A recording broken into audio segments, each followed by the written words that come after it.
नमस्कार, आप देख रहे हैं लेट्स डिस्कस और मैं हूं आपके साथ धीरेन्द्र। 23 जून से एक कवायद जमीन पर होनी शुरू हुई थी। वो कवायद थी विपक्षी एका की। 18 जुलाई को उसकी दूसरी बैठक हुई और आज सबसे बड़ी खबर यह है कि कथित महागठबंधन या विपक्षी एका या इंडिया ने बिहार में 40 लोकसभा सीट पर अपना सीट शेयरिंग का फॉर्मूला निकाल लिया है।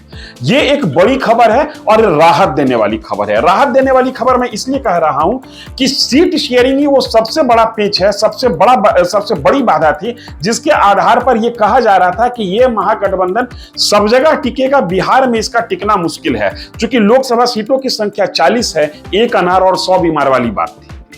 लेकिन अभी जो खबर निकल कर आ रही है, और यह खबर निकली कब, इस पर भी गौर कीजिए। राहुल गांधी को 2 दिन पहले सुप्रीम कोर्ट से मोदी सरनेम वाले केस में स्टे मिल जाता है। जिस दिन स्टे मिला उसी दिन राहुल गांधी जाते हैं दिल्ली में लालू प्रसाद यादव के आवास पर, मीसा भारती के आवास पर, जहां लालू यादव रहते हैं। मुलाकात होती है, मटन पार्टी होती है। कांग्रेस की पूरी टीम वहां पर थी। अखिलेश कांग्रेस के प्रदेश अध्यक्ष भी थे, राहुल गांधी भी थे और राष्ट्रीय नेता भी कांग्रेस पार्टी के थे। वहीं लालू प्रसाद यादव स्वयं थे, उप मुख्यमंत्री उनके बेटे तेजस्वी यादव थे, एक पूर्व मंत्री रहा करते हैं वो थे, मीसा भारती थी, और तमाम जब लोग बैठ के साथ में मटन खाए तो मटन खाते खाते 40 सीट का फॉर्मूला निकल आया। आज सूत्रों के हवाले से यह खबर आ रही है कि 15 सीट पर जेडीयू, 15 सीट पर आरजेडी और 8 सीट पर कांग्रेस और 2 सीट कम्युनिस्टों के हवाले की जाएगी। 40 सीट का फॉर्मूला निकल गया है। अब समझना यह है कि 19 विधायकों वाली पार्टी को 8 सीट मिलेगा और 12 विधायक वाली पार्टी सीपीआई एमएल को 2 सीट मिलेगा। और क्या सीपीआई और सीपीआई एम दोनों बिहार में 0 पर आउट होंगे? ये एक बड़ा प्रश्न है। लेकिन इस प्रश्न के जवाब में अभी कुछ माकूल नहीं कहा गया है। अभी जो भी खबर निकल कर आ रही है, ये कहिए कि जो खबर लीक की गई है, उस खबर के मुताबिक विपक्षी खेमा में, महागठबंधन में या कहिए इंडिया में सीट शेयरिंग, बिहार के 40 सीट को लेकर सीट शेयरिंग का फॉर्मूला निकल आया है। वहीं दूसरी तरफ एनडीए के लिए भी बिहार से सकारात्मक खबर है। क्योंकि पूरे देश में अगर जो एनडीए कहीं उलझा हुआ है तो वो बिहार है। यहां चाचा भतीजे की लड़ाई थी। हाजीपुर सीट पर एकदम दोनों तरफ से ठना हुआ था कि हाजीपुर से हम लड़ेंगे। चाचा कह रहे हैं कि मैं यहां का सिटिंग हूं, सिटिंग गेटिंग के आधार पर मेरा राइट बनता है। भतीजा का कहना है कि ये हमारी परंपरागत सीट है, मेरे पिताजी यहां से लड़ते थे, मैं यहां से लड़ूंगा। लेकिन सुकून वाली खबर यह है कि चिराग पासवान कल जमुई में थे और जमुई में उन्होंने लोगों से, वहां की जनता से जो बातचीत की, उस बातचीत का मजमून यह है कि चिराग पासवान ने कहा कि मैं जमुई से चुनाव लड़ूंगा। सुनिए चिराग पासवान कह क्या रहे हैं।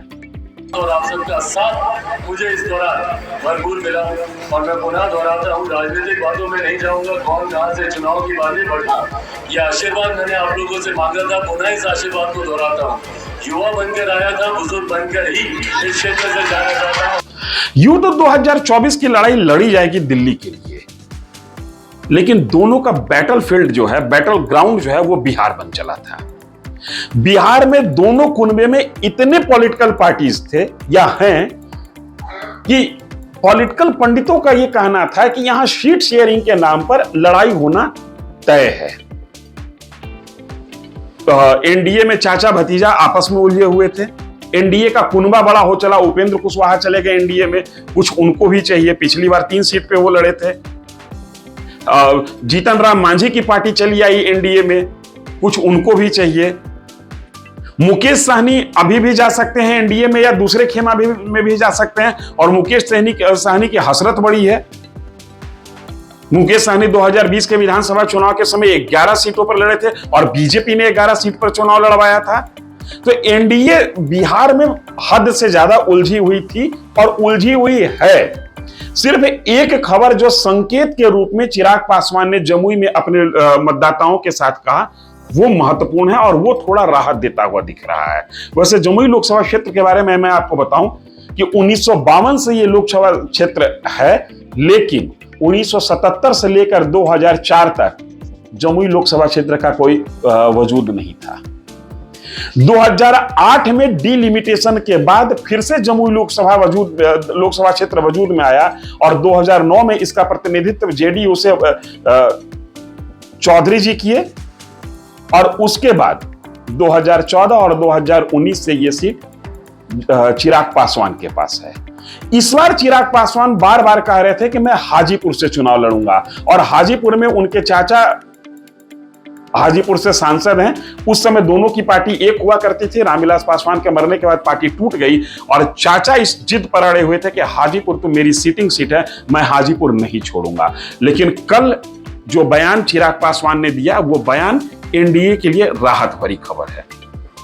अब आते हैं महागठबंधन पर।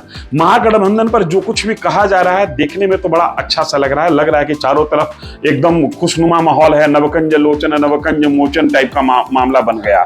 लेकिन सीट शेयरिंग पर तो बातें हो गई, मंत्रिमंडल का विस्तार कब होगा? ऐसे सुनने में आ रहा है कि राहुल गांधी और लालू प्रसाद यादव की जो मुलाकात हुई उसमें अखिलेश सिंह भी बैठे हुए थे, अब्दुल बारी सिद्दीकी भी बैठे हुए थे। उस मीटिंग में भी बिहार मंत्रिमंडल के विस्तार पर चर्चा हुई और अखिलेश सिंह ने दावा किया है कि शीघ्र ही बिहार में मंत्रिमंडल का विस्तार होगा और बोर्ड और निगम में भी कांग्रेस के लोगों को एडजस्ट किया जाएगा।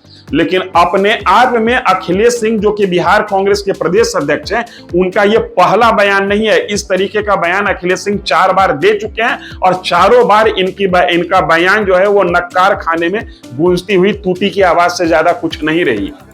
नीतीश कुमार एक रत्ती तवज्जो नहीं दिए कांग्रेस के इस बयान को और कांग्रेस के इस मांग को।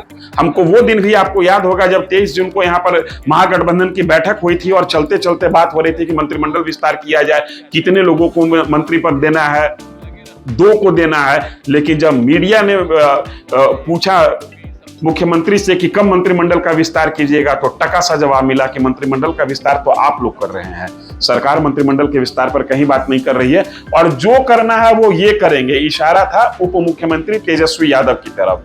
अब तेजस्वी यादव से कांग्रेस ने 1-to-1 बातचीत कर ली है दिल्ली में। जब तक मंत्रिमंडल विस्तार नहीं होता है तब तक इस जो सीट शेयरिंग का जो फॉर्मूला बताया जा रहा है, जो सूत्र बता रहे हैं या जो खबर लीक की गई है, इस खबर का बहुत ज्यादा वजूद बनता हुआ नहीं दिख रहा है। इंतजार कीजिए। वैसे जानकार लोगों का कहना है कि 15 अगस्त के पहले मंत्रिमंडल का विस्तार हो जाएगा। हम नजर बनाए हुए हैं दिल्ली पर भी और हम नजर बनाए हुए हैं पटना पर भी। आप नजर बनाए रखिए हमारे ऊपर। चैनल को लाइक और सब्सक्राइब जरूर कीजिए। धन्यवाद।